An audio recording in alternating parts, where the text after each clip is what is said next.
I've stalled enough. I think it's time to get to the reason why you guys are actually here. So, without further ado, everybody, please welcome a guest that I've been wanting to have on this show for a hot minute, and we finally did it. Welcome to Best of Five, Kizzy K. Hello. Hey, what's good? Just sitting. How about you? Said it. Sick. Uh, Long day, but it was yeah, fun there. Today for was fun sure. though. For sure. So, we were just talking about the Twitch rivals thing. Like, how did that go? Like on your end of things? Well, I mean, you know, I just was chilling with my chat. My community is like super awesome, so to like if I need to like kill time, they're like it's almost like I'm not even at an event. I'm just having fun and just playing and stuff. But the production is great. Shout outs to Maximilian Mhm. for even doing all of this. Like, to be honest, like the fact that he goes out his way, he always does stuff like this for us. A lot of people don't really appreciate him in that Mhm. regard. But obviously, I know, and he probably doesn't know that I know, but I know how hard it is. So, Mhm. thank you so much. I really appreciate it. Thank you, Twitch, for giving fighting games a shine to actually uh, showcase like our talent, whether it's gameplay, personality, or just camaraderie. It's Mhm. really great. But it's Yeah. been No. good. I've been enjoying all of it. Hell yeah. Yeah. I was just gonna say like they did the whole like super combo ultra week or whatever it was called last week, which was super cool. So yeah, I totally agree. Big ups to Twitch.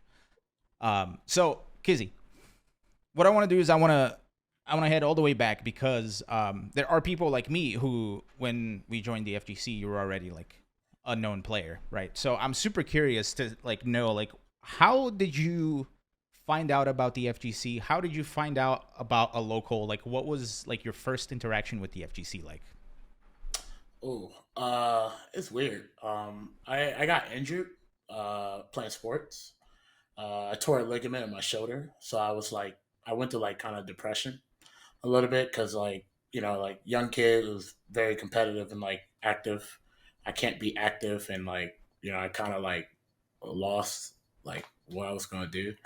But while I mean I had a dislocated shoulder, but I was still good at fighting games. So I ran into a friend of mine, CM Sora. Yeah, he was like my training partner for Blaze Blue, and he kind of got me into like going to locals when Super Arcade was a thing back in Walnut. So I used to go there, and then it was right before Ultra came out, and then when Ultra came out, I also was playing Street Fighter, and I was like, I want to play at Ultra, so I went to like WNF, and I went to Rebel Up when it was at the time, so I used to go to those events, and basically I used to go there, and I was still a kid, still growing up, so I was just like going there, just playing.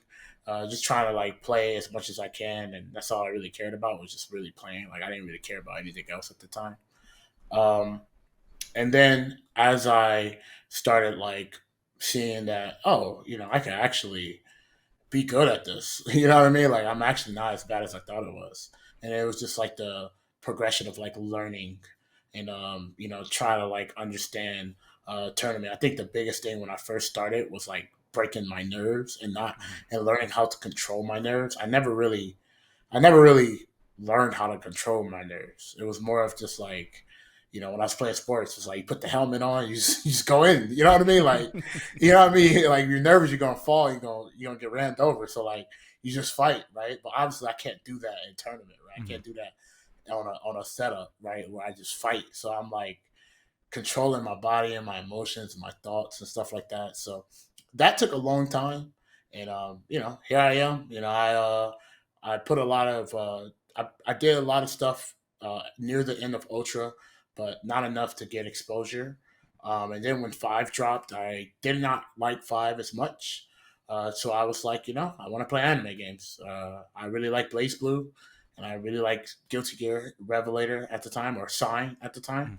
So I said that I'm going to put my time into games that I enjoy, and it paid off really well. And here I am. sitting in his car. Yeah, just chilling. Hell yeah. Uh, Yeah. I'm super curious because I've gotten such a wide range of answers when I ask this. Is there like a moment where you realized, like, can you recall like a moment where, like, either where you were at the arcade or whether you were at a tournament where you were like, where you went from like a player to like a competitor? Like, Well, I went to Arcade Infinity once, and when I went there, I got my back blown out. Like everybody was literally like grown ass men just beating the hell out of me, and I was just like, oh, okay, cool. I still like this game, but at that time, I just felt like I was just donating my money to the arcade, but it was cool. And then I just thought that was it, but then I found out there was people that actually set up their monitors and set up their uh, consoles, and I was like, "Oh, you guys use monitors? Wow!" I had a 64-inch fatty back Sony TV, so I was amazed. You know what I mean? But obviously, I figured out like, yo, this is like I definitely should like you know start practicing with these things. And I still feel like I was a player. I was a big fan of the games, and I just like competition. So mhm, I just felt like I was just there. But then at a point, I just was like, like I feel like I'm just too happy where I'm at, and once you start getting good, you start hate being complacent. So I was like, I don't really like just doing this. I actually want to try to win something. And I that's when I felt like 2016, 17. It's where I actually felt like I mhm. was a player. Yeah, when I actually started like playing. Yeah, So, hell yeah. and then that year I won uh, three tournaments in a row. So Sick. I really felt like that was that year, and here I am cracking out Street Fighter 6 now. It's like I So started all over again. yeah, right. It feels like it's very cyclical. And I specifically wanted to talk about Guilty Gear too, because I think that's how I got to, like, how I heard about you and how I got to know you, by watching you play Guilty Gear. Guilty Gear Revelator, specifically with your Sin. Um, what was the switch from Revelator to Strive like?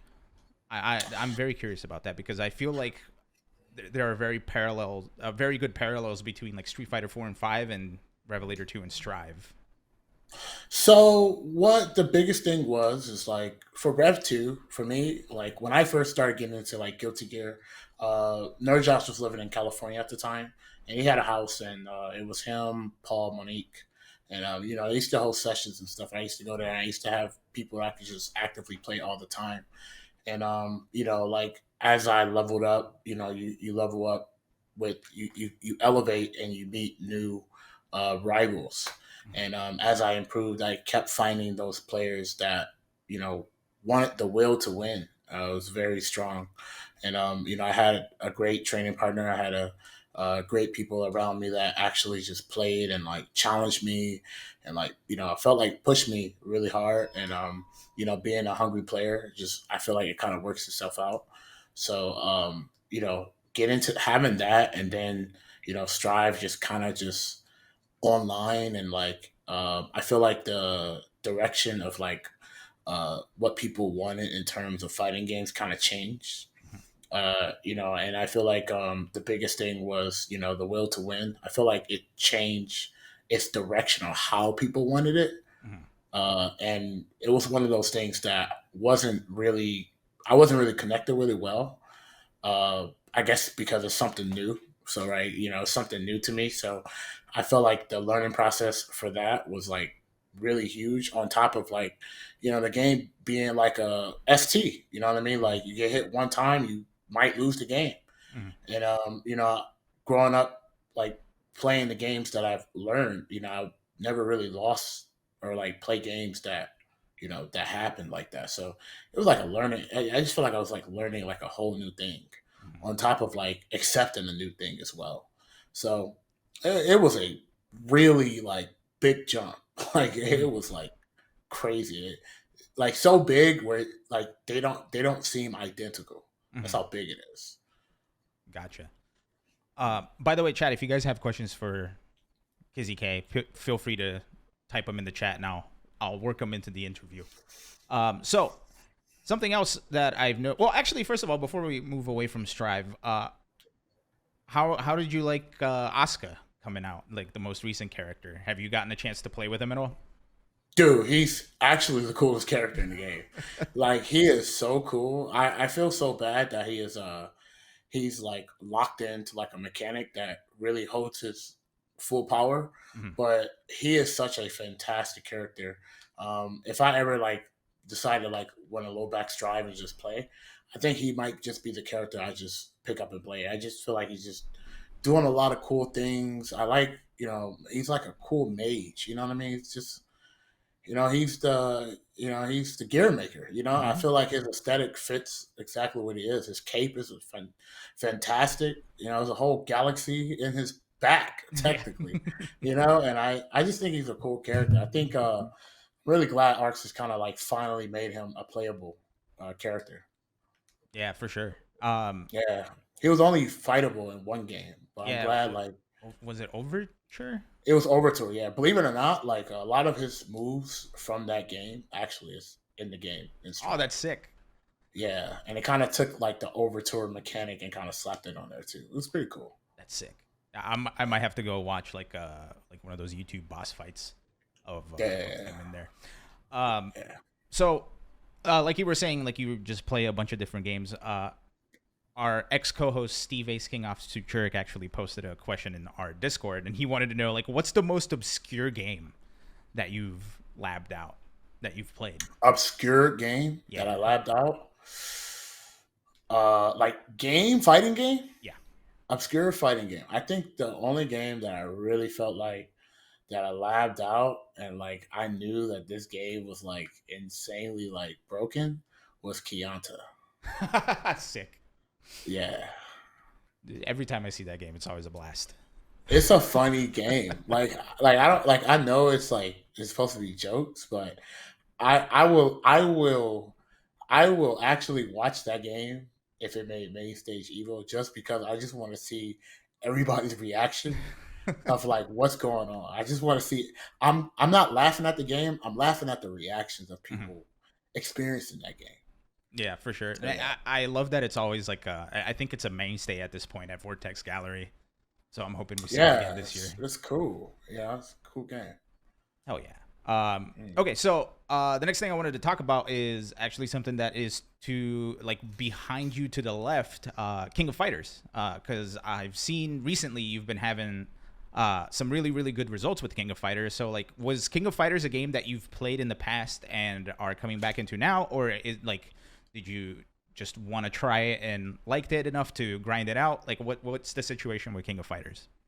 So when I was young, I grew up in a bad neighborhood, South Central LA. Mhm. So uh, I was gang banging was very popular.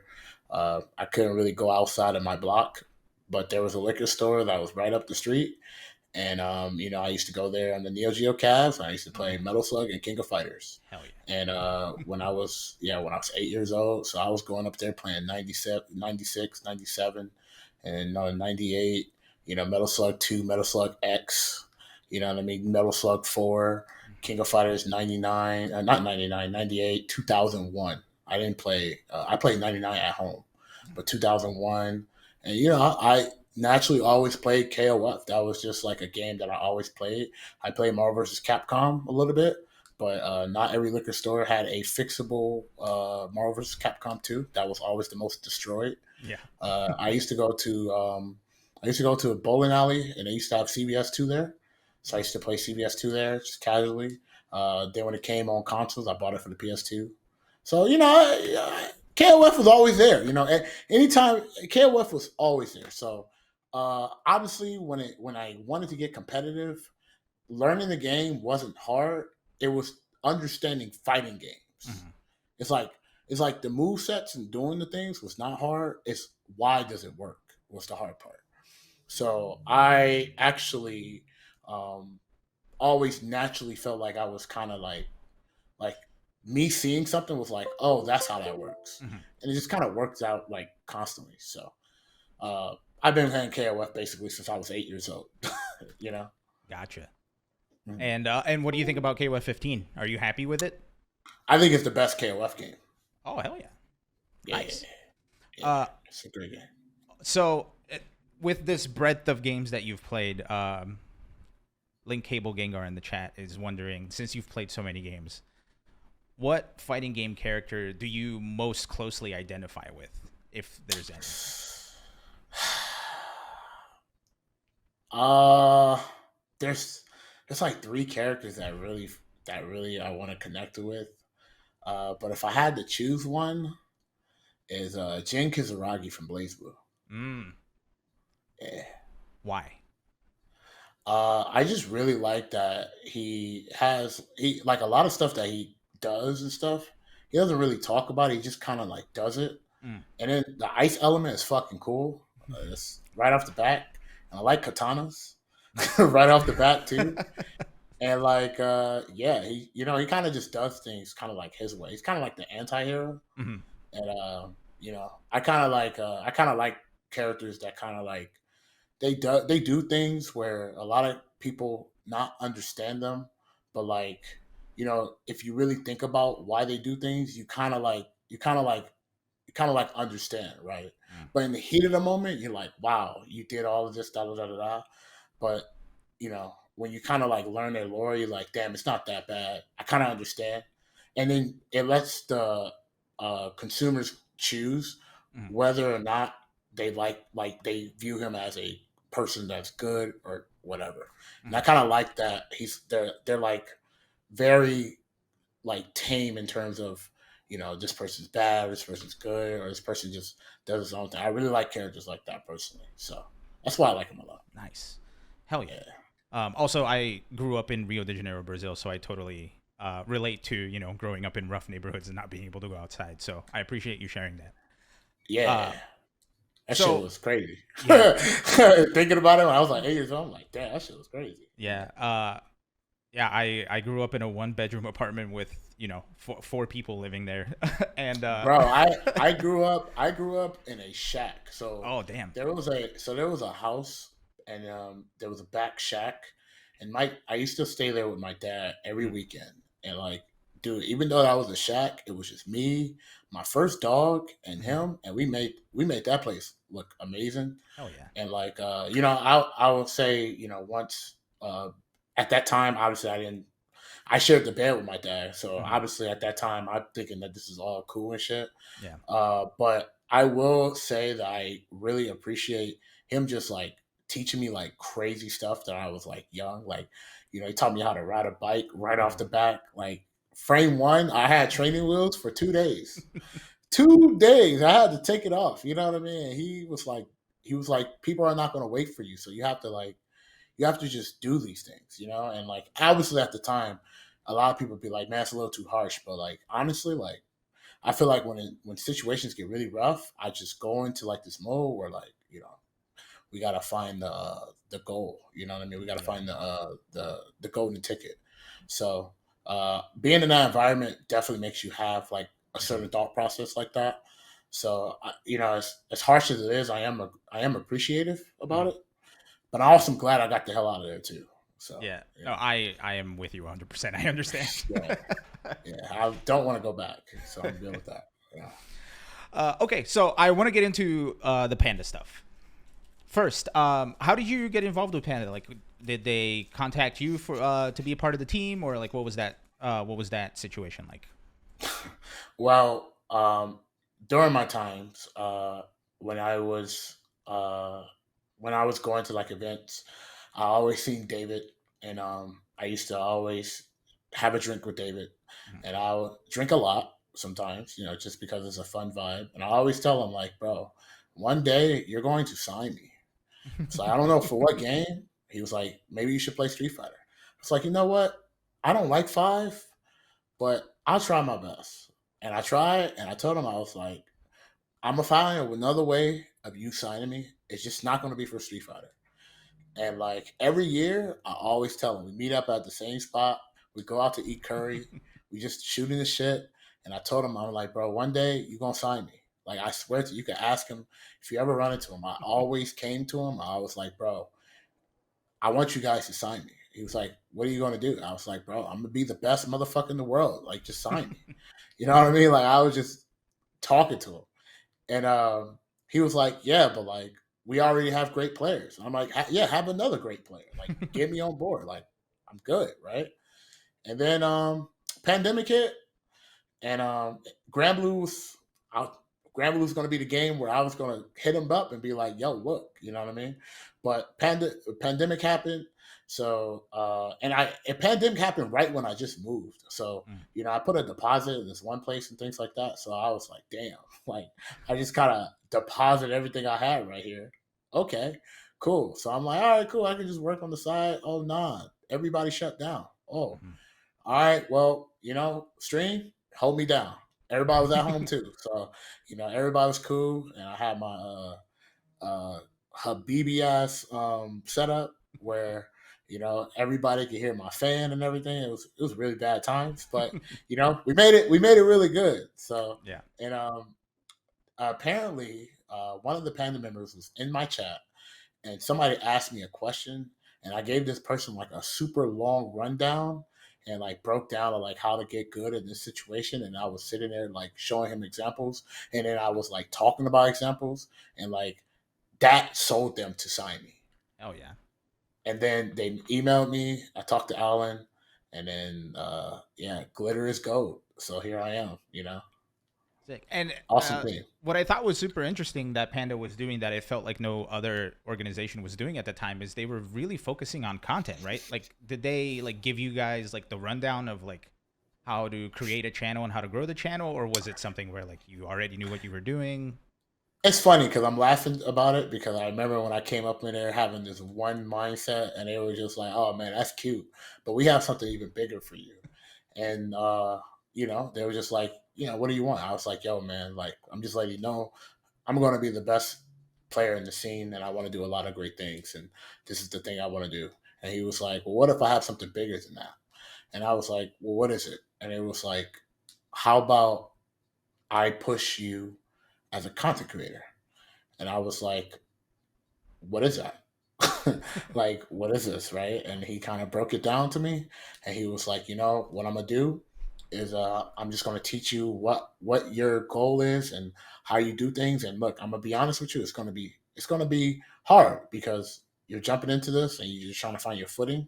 But I believe in you, and we're gonna invest into you, and we're going to make sure you come out good. And one of the things that they always said, and I use that as my philosophy for everything. They was like, we don't want you to make it big. We want you to make it because we want you to be bigger than, we want you to be above big. Mhm. So when I heard that, I was like, like I'm going to take these guys to consideration and, we're going to work with what they have. And, they started me off really light, but I've earned my worth, and I worked hard, and they only gave me bonuses and things that I really wanted. Mhm. So I am very grateful that they showed me this direction of me that I didn't even know I had, Mhm. and made it something very great. So it made me also enjoy it a lot. Nice. Was there like any particular lesson or lessons that you had to learn, or like going into this side of the world, like the content creation side of the world? Like, what was like the biggest challenge that you had to overcome in order to? There's a lot of jealousy in this field. There's a lot of hating ass people that I didn't even know existed, and I think the pandemic made it worse Mhm. in a lot of ways because now people only see these things over and over and over again, and eventually, if you don't like something, you keep seeing something you don't like. Depending on how you carry yourself, you can't hold it in, so you have to lash it out. Mhm. And a lot of people realize that people are very popular at being negative. So I feel like that was the biggest hurdle for me. On top of learning how to structure myself in a lot of ways of like seeing a situation and trying to use that as an opportunity to do things. And now I'm more mature. I feel like now that uh, I see like creator opportunities when something happened, and I just try to make the best of it rather than just like ending it, right? Or just laughing it off and things like that. Hmm. So, I it's hurtful as it is. Like, I feel like yeah, the biggest thing was just dealing with people just like all of a sudden just hating on things that was not even, to be honest with you, it wasn't really designed for them. It's designed for people who've never been here. Hmm. And I'm glad that I'm glad that Panda did it, because now there's a lot of people who are creators now. We Yeah. didn't have a lot before until Panda arrived. When Panda showed up, it was there. Obviously, Sejam was doing it, very like thoroughly. Like you were doing it as well. They also had obviously Max was doing it too. Esteban was doing it as Hmm. well. But it wasn't like a lot. It wasn't really like a keyhole, like a keyhole. Now we have like tutorial masters. Hmm. We got people who have like all these like variations of things. So, you know, without Panda, like people wouldn't have stepped up and be like, "Oh, let me do something that I want people to see." And they kind of put that fire on people. So, at the end of the day, as much as people hate them, like they have to thank you because you did it because of them. So I'm very grateful in that regard. But it was very challenging, kind of like Hmm. dealing with that, because in my head I wasn't trying to compete with anybody. In my head I was just trying to have fun, produce, laugh, do some fun stuff. I was always open of like doing other things with people too, but for some weird reason people just made that assumption that I wasn't, and people made assumptions that like I'm just trying to milk stuff and things like that. So like people just made all these narratives, and because the internet is always correct, kind of worked out for them. Hmm. So that was a bit hard, because I had a lot of people that I thought I was friends with, not my friends anymore. Don't even talk to them to this day. So it was a great lesson. So I'm Hmm. very. At the end of the day, I was very. That was the hardest part, just learning, because you had to deal with all of that at home. So I had to like process all of that. Yeah. Yeah. And under Panda, is there like a piece of content that you're like that you hold as like the proudest piece of content you made? Under Panda, I actually really love the Panda channel. Mm. I will say that all of that work that I did with the Panda channel was actually absolutely fun. Just because I get to just be myself and just clown and just do Hmm. all that stuff, it felt really fun. And then everybody from Panda, most of the people were really funny. Outside of like some people on our team that have wild takes or like say crazy stuff on the internet. When it wasn't about that and it was just about fun things, they were really fun people to really Hmm. work with. And I had a great time because we used to gather together. Like Panda would rent a random booth, and we would go there a day early just to do fun stuff at the booth. And we get to just vibe and just talk with the team. Like I was talking with all of my Smash players, and like we had a cool connection. You know what I mean? Hmm. So it was really nice in that regard. So shout outs to Panda. Not only that it wasn't like it was a business, but it felt like under the business that we were all relatable in terms of like having fun and just doing cool stuff. So thank them for that. That was Yeah. the biggest thing that I really enjoyed. Oh, that's awesome. So I do have a question for you. It is 9 o'clock. Well, 9 o'clock Central. Do you have extra time to chill out and talk some more, or do you need to go somewhere? Yeah, Oh, dog. sick, I came here. My time is literally your time right now, so sick. I'm good. Yeah, Well, then let's keep going. Then this is sick. I'm yeah. having a lot of fun, man. Thank you so much for being here Oh, again. no problem. No problem. And Joker Trick in the chat. Since we're talking about like all this like lesson learned stuff, Joker Trick in the chat asks if there are any lessons that you learned in fighting games and in content creation that you can apply to aspects of your everyday life. Oh yes, absolutely. Uh, I would say also, what's good, Joker. Also, I will say that yeah, dealing with people, just how you handle things and kind of like, how how you articulate yourself too. Sometimes we can slip up and kind of say things that some people might take it way more personal than norm. So like even just being mature, I always try to like learn like word myself in a way where it's not really like harmful in Mhm. any way. It's just more of just like if it's harmful, it's more of like you don't like that I said about your character or something like that. But it's never like personal. Yeah. right? Like it may be personal about what you like, but it's never about personal about who you are or what you are, whatever it is, right? So uh, that is really huge. Understanding just like yourself. Uh, I learned a lot about myself during the pandemic, I want to say. Hmm. And so like when I know when I'm doing something, I know what it is. So it's more like I feel like playing games. You kind of learn about yourself too in certain situations. Hmm. Like let's say for example you're in a really bad situation. You like, oh like oh I'm panicking. You know what I mean? So like now when I say I'm panicking like in my head, I go back and I see like how my body language works when I'm panicking. Hmm. And so things like that I kind of take to high consideration. And it's been really it's a really great road. I would say that that is the biggest thing, and I think that's the most important thing. Hmm. Is like I knowing how to articulate yourself and knowing how you word yourself properly and what you are presenting and things like that. It's like the biggest thing first personally for me. Yeah. No, I feel like that's the biggest thing that we should all think about.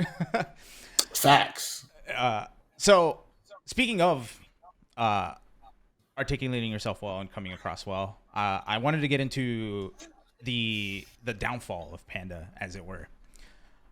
From your end of things, from the inside, like what happened? So TELR, for what I know and what I've seen now that everything is coming to fruition, that Alan said before it happened was that this was a foul play to a certain degree. To a certain degree, it was a foul play. But at the same time, Allen should have been way more responsible of trusting people that may not have his best interest, even though in his eye and his world, that it was the best interest for everybody. Like, and that's again about articulating yourself. This Mhm. is why it's very important. Is because you might say something, and then like you might say something a certain way, and multiple people might take that like differently. And I think that was the case. Mhm. And I think instead of them kind of like confronting him about it and things like that, they made it amongst themselves to create like a little, society and kind of like talk about these things. And, that was his biggest downfall. It's like, you can't really trust people Mhm. uh, unless you word yourself in a way where they can't really say these things, but because you did so, because you're trying to be like the cool guy, and honestly, Alan was really trying to make everybody eat. Like that's Mhm. exactly what was his plan. He wanted to. He knew that he was like, I have the formula, and I'm going to push to get the formula so all these players can eat. That was his whole philosophy. Mhm. And I just think that what happened was, these guys didn't want to lose where they were. And, they basically was like, yo, this is what happened. And Alan was saying all these things. And, it's very easy in the Smash community to convince people because everybody already hates Nintendo. So why not use Nintendo as like a scapegoat? And like Mhm. what people are going to say, nah, this is not Nintendo. Everybody's gonna be like, "Oh yeah, that's right. They did this with Project M. F this company." Mhm. You know what I mean? It's very easy to do that, and I think that they were very smart with the play that they did. However, it was Panda's downfall, and I think Allen should have stepped down immediately. And I think what happened was he was trying not to step down, and that was not the case. That's why it took a long time for him to step down. It's because he didn't want to, because he wanted to. He felt like he was innocent, and to a degree he was. But again, what he did wasn't anything malicious. If you Mhm. look at it from the grand scheme of things, every business is always trying to find a way to expand. So why is it all of a sudden like a guilty thing to like expand? So what we're gonna do? We're gonna cry and never order anything from Amazon. So you don't want to save $20 at Amazon because of this particular thing. Like you're not gonna go to like Save-Ons because of this. You know what I mean? Like all Yeah. these companies are always gonna find ways to expand. And like obviously, like it sucks, right? It sucks that it has to work that way, Mhm. and I just think that's kind of what happened. And here we are. It's really, really unfortunate that that team went down because now what? We don't have anything. So he mentioned that I don't think this company is going to last long because they don't have a Dota license. What's the guys that just shut down recently? Uh, Uh, Beyond the Summit. Beyond the Summit, and Mhm. look what happened. They made that announcement, Yeah. and the Smash World Tour, like their statement was very weird too. So like a lot of people just like all the stuff was he say she say, but for Mhm. some weird reason, because Panda was with Nintendo, they felt like they everybody had to just like out at them like that, Mhm. and I felt like that was very unfair in a lot of ways. A lot of people lost their jobs, full time jobs. Mhm. We had a lot of great things. We was doing a lot of great things for people, Yeah. and like the fact that people at that point was just looking to just cause fire hazard. Nobody really thought about the jobs that were lost and people going to depression and like you know doing things like that. And thankfully, I had a hard life, so dealing with this, it was really hard. I had a lot of resentment Mhm. for a long time, but I got out of it, and like I'm just like cool, like just back to square one, and we just gotta do this again, so Yeah. No, and good job. I think something that even I got caught up in is like once I read all of it, it was like knee jerk reaction city, right? Um, so like ever since then, like we've at the show we've been running through we've been running with a model called let them cook, where like we see something happen, we gotta let it cook, wait, and then make a decision once we're not like knee jerk reacting to something. So it is very unfortunate, and I think that's like one of the few things, like one of the first things that popped into my head was like, because I know uh, a lot of people do a lot of thankless jobs behind the scenes, and a big organization like Panda shutting down definitely was probably going well, was It going to didn't affect a help lot of that people. the fighting game scene started also cherry picking with the Smash community, saying Hmm. F Panda and all this other stuff. So like it just really felt like all the people that didn't like us during the pandemic, there was like a perfect opportunity to kind of like Hmm. attack them, Yeah. and it didn't help. Everybody who wanted to defend us didn't want to defend us publicly Hmm. because we were getting docs. People were sending me hate mail, Yeah. racist mail, all the stuff. All the. I mean, bro, I don't care about that. But Hmm. they think I'm going to get hit by it, but it doesn't affect me. But it can affect others. You know what I mean? And like, I'm not my how I feel is not the same how everybody else deals with things. Hmm. But it's just crazy how like all that stuff just happened. And like, nobody didn't have our back. And then like when everything just kind of like faded away, everything went back to normal. You know what I mean? For some weird reason, everybody started liking me that I wasn't with Panda anymore. I was just like, it's crazy. I'm doing the same thing. Hmm. So it's Yeah. just it's Uh, it's do you think people, it goes people back to what you were saying before about people being very jealous and envious? yeah, yeah. Yeah. We were doing a lot of stuff that people wish they could do. Hmm. And that's how it is, like that's just the current life of things. Personally, for me, if I see somebody doing some crazy thing, I'm hyped, Hmm. but I'm not everybody. So, Yeah. for some people they take it more personal that people are just doing a job. For some weird reason, doing anything within the scene as a job is like looked down upon it within the scene, which is crazy to me. Yeah. I don't get it. Yeah.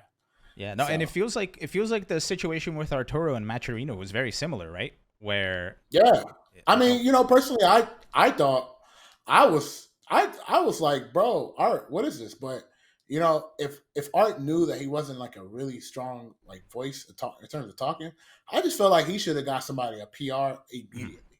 yeah, Him like stalling and doing all this stuff, I think just made things worse. yeah, But then like again, like with the Macherino thing, like it's crazy to me that Macherino kind of like got away with it because yeah, we're still using it.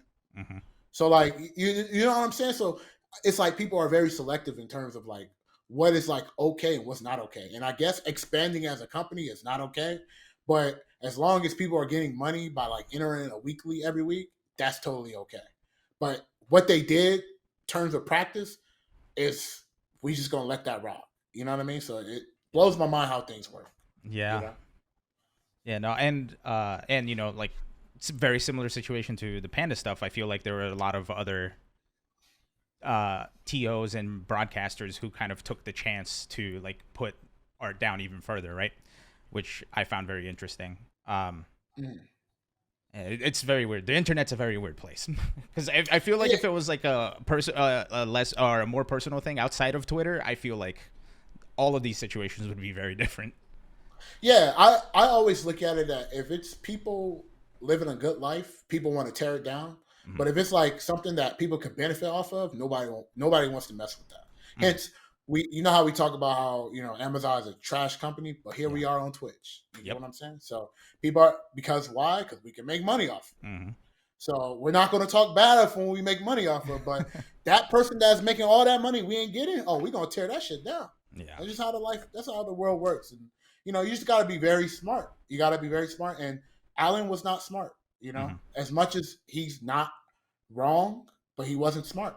And I have to own up to him not being a great leader. You have to be a great leader, and sometimes trying to be the good guy, you have to be very wise of how good you be in Mm-hmm. terms of your direction, because people don't see it that way. Yeah. Well, and speaking of being a good guy, out of the ashes of this panda situation, you brought back that panda channel under a new name. And I think I saw that you also brought back like a lot of the people who were working on that channel as well, to keep it up. Like, what's that been like, bringing like spearheading a channel resurrection, kind of like that? It's hard, man. Running two channels, streaming on Twitch, trying to be a pro player, and also trying to like balance my personal life. Mm-hmm. It's a mission. It's very expensive, I'll tell you that. If you want to ask, it's very expensive. But I did it because I was just like, again, the philosophy that Panda had, it wasn't a bad thing. So my goal was to make it up, and so people don't get mad about it. I'm like, well, you guys can come in too. Mm-hmm. So the door is open for you guys, and like they can't hate on themselves. So I'm like, everybody's gonna have fun and just do some cool stuff. That was the biggest goal, was to find like have a hub so people could just go and just have fun and just see some cool stuff, hear people's takes, Mm-hmm. thoughts, and it's just not like Panda members. It's like it's community members now. So anybody who want to be on it, if I reach out to them, they say okay, they earn it. It doesn't matter how big or small the creator you are, as long as you're just down to be cool and just do some fun stuff and like have it, be entertaining, or just kind of like throw some jabs here and there. Just you're in. Simple as that. Yeah. And in your opinion, how's that gone so far? Are you happy with how things are? Yeah, I actually was kind of concerned because, again, you can't say the p word on the internet anymore.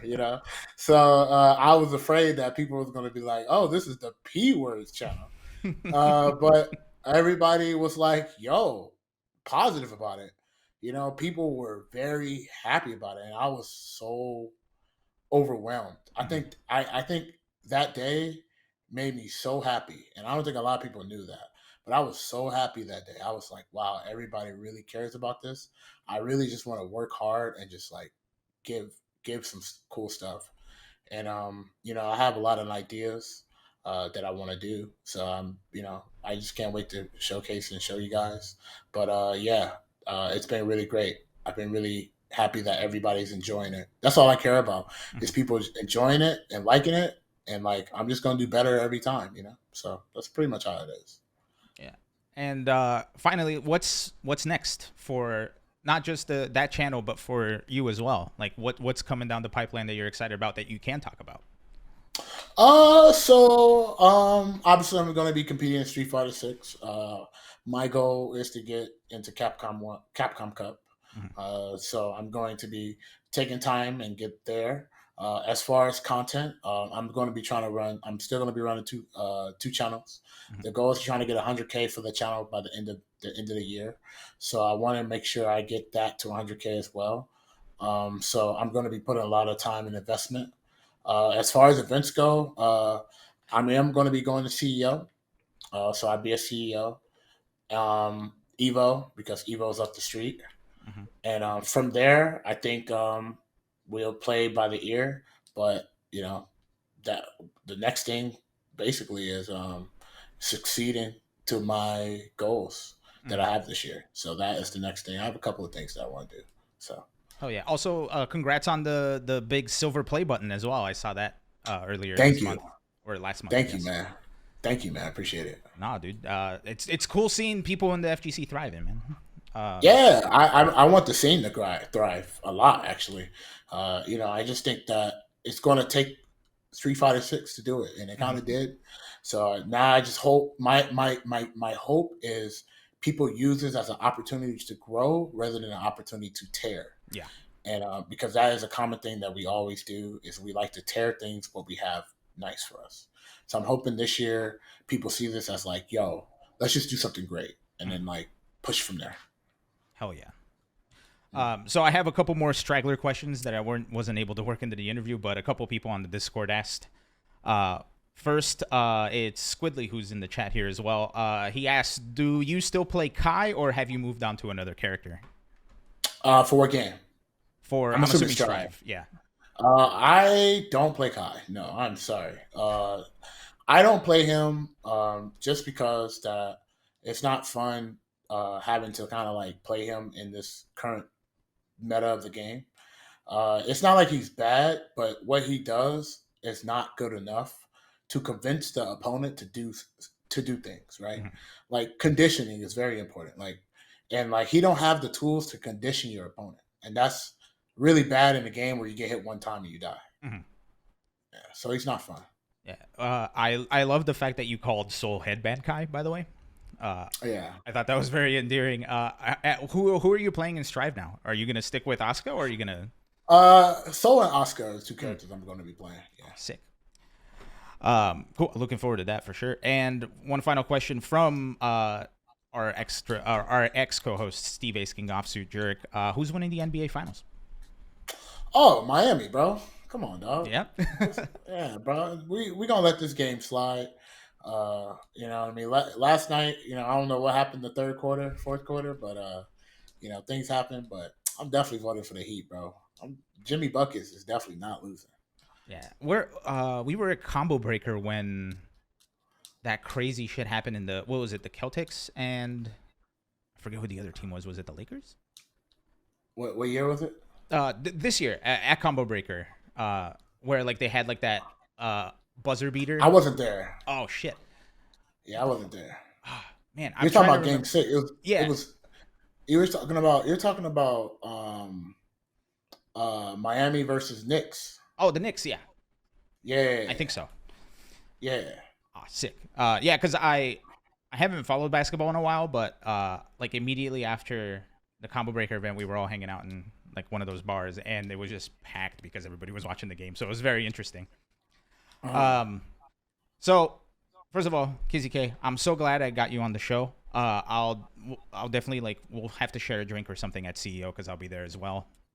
Awesome. And Yeah. for the people who are here who don't already follow you, where can they find you?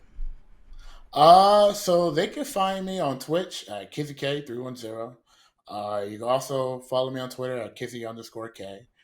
You can also follow subscribe to my channel. You can subscribe to my YouTube channel to Kizzy K. It's very easy to find. Shout outs to the Kissingtons, always holding me down. YouTube, Twitch, um, Twitter. Yeah, I don't. Most Kissingtons usually vibe with me on Twitch and YouTube. Shout outs to Evie Lynn, great person in my life. I really appreciate her. Good friend, always holding it down, helping me out. Shout outs to the Amiibos out there too. Very great. Shout outs to Justin, always uh, letting me know what I need to do to like better my content in Mhm. terms of like how to like direct things and things like that. Like I really appreciate that. Shout outs to the house, Nerd Josh and them, those guys. I wouldn't be here without them. So, shout outs to them. Also, shout outs to, damn. Um, shout outs to the homies, the Rhino homies. You know who they are. Yeah, I have my little small group where we talk about basketball. Shout outs to, shout outs to Juices, my boy, like training partner for Street Fighter. And even though I play his Nago all the time, and I used to rage about that. Thank you for just dealing with me dealing with Nago. I used to play that matchup like for first to 30, and I used to win or lose. I'm like not happy. I'm like I'm pissed, bro. You know what I mean? Like I'm just not happy because I'm like, bro, who let this character rock like this? You know what I mean? Like Yeah. I'm just mad. You know what I mean? Yeah. Yeah. So Yeah. it So doesn't shout matter out to who that. wins the game. Nago always wins. Yeah, bro. Like that. Crazy, man. You know what uh, I mean? Also, uh, yo, yeah, that's it, man. That's awesome. really it. That's all I really have, and that's all I really need, to be honest with you. So, Hell yeah. you know, I appreciate that. You know, shout out to the community. You No, know, man. people that It's people who actually go to events and are actually cool. You know, shout out to yeah, them. 100%. Yeah, No, yeah, yeah, like you were saying, like some of the Kissingtons are here. It's been a super cool vibe. So thank you everybody for coming in, and thank you for sharing some of your time with us.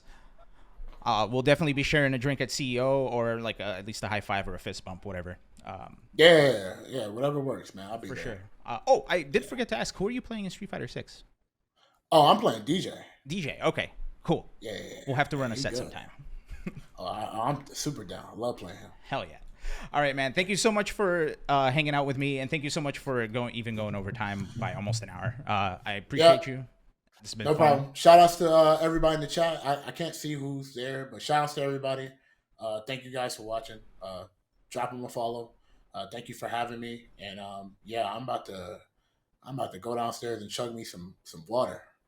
Oh yeah. Go do your thing. Thanks again, man. We'll talk Yeah. soon. Thank you, man. Appreciate it. All right, that was Kizzy K. Kissington's in the chat. Thank you all so much for being here. My regular viewers, thank you guys so much for being here. This has been such a blast. I'm so happy we're doing interviews again, man. People are so cool. FGC people are cool. Keep being cool.